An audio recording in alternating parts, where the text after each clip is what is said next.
തിരുവനന്തപുരം നെയ്യാറ്റിൻകരയിലെ വീട്ടമ്മയുടെ ആത്മഹത്യയിൽ കോൺഗ്രസ് നേതാവ് ജോസ് ഫ്രാങ്ക്ലിനെതിരെ കൂടുതൽ വകുപ്പുകൾ. ലൈംഗികാതിക്രമ വകുപ്പ് ചുമത്തി. ജോസ് ഫ്രാങ്ക്ലിൻ ഒളിവിലെന്ന് പോലീസ്. MG പ്രതീഷ് തിരുവനന്തപുരം ചെയ്യുന്നു. പ്രതീഷ്, ഈ ആത്മഹത്യാക്കുറിപ്പ് ആധാരമാക്കിയാണ് ഇപ്പോൾ ജോസ് ഫ്രാങ്ക്ലിനെതിരെ ലൈംഗികാതിക്രമം അടക്കമുള്ള ഗുരുതര വകുപ്പുകൾ ചുമത്തിയിരിക്കുന്നത്. എന്താണ് വിശദാംശങ്ങൾ? പ്രതി ഒളിവിലാണ് തന്നെയാണോ പോലീസ് പറയുന്നത്?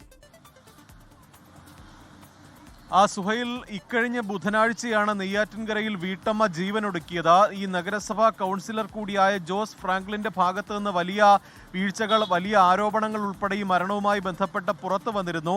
നിരന്തരം ഈ വീട്ടമ്മയെ ജോസ് ഫ്രാങ്ക്ലിൻ ശല്യം ചെയ്തിരുന്നു എന്നതാണ് വീട്ടമ്മയുടെ തന്നെ മക്കൾ നൽകിയ മൊഴി. ഒപ്പം ഈ നിർണായകമായ ആത്മഹത്യാക്കുറിപ്പിലും ജോസ് ഫ്രാങ്ക്ലിന്റെ പേരും ജോസ് ഫ്രാങ്ക്ലിനെതിരെ പരാതികളും ആരോപണങ്ങളും ഉയർന്നിരുന്നു. ആ പശ്ചാത്തലത്തിലാണ് ആദ്യഘട്ടത്തിൽ ആത്മഹത്യാ പ്രേരണ കുറ്റം ചുമത്തിയത്. പക്ഷേ പിന്നീട് ഈ പലതരത്തിലും ലൈംഗിക അതിക്രമ നീക്കങ്ങളൊക്കെ തന്നെ ഇദ്ദേഹത്തിന്റെ ഭാഗത്തു നിന്നുണ്ടായി എന്നുള്ള പരാതി ഉയർന്നു. അതിന് പിന്നാലെയാണ് ഇപ്പോൾ ലൈംഗിക അതിക്രമ വകുപ്പ് കൂടി ജോസ് ഫ്രാങ്ക്ലിനെതിരെ ചുമത്തിയിരിക്കുന്നത്. ഇദ്ദേഹത്തെ വൈകാതെ അറസ്റ്റ് ചെയ്യുമെന്നതാണ് പോലീസ് അറിയിച്ചിരിക്കുന്നത്. പക്ഷേ നിലവിൽ ഈ കൗൺസിലർ ഒളിവിലാണ്. ഇദ്ദേഹത്തെ കേന്ദ്രീകരിച്ച് അന്വേഷണം നടക്കുന്നുവെന്നതാണ് പോലീസും ഇപ്പോൾ അറിയിച്ചിരിക്കുന്നത്.